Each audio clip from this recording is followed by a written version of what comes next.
di nalalayo sa'yo ang tunay na mundo. Marami sa amin nabubuhay ng tulad mo. Di makita, di madilig, minsa'y nauutal patungo sa hilangan.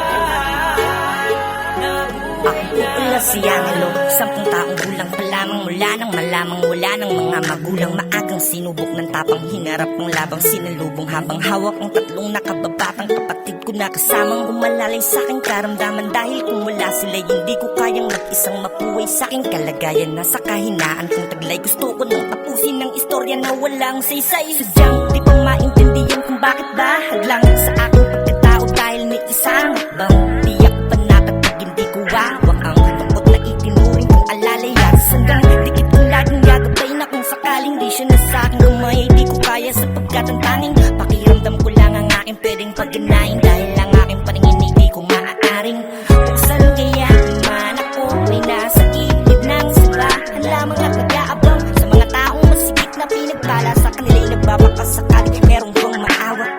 Ano bang aking kasalanan upang pagdusahan ko ang lahat ng to sa mahabang panahong pakikipaglaban sa lupit ng kapalaran. Nalaman ko na sa mundong ito'y wala ng pag-asa pang mga tulad ko at taasang malagyan na lang ang palad ko sakaling ikaw ang nasa kalagayan ko. Tiyak na mahirap sadyang di pa maintindihan kung bakit ba hadlang sa aking pagkatao dahil ni isang akbang di ako panatagpag hindi ko hawak ang tungkol na itinuring ko malalayas.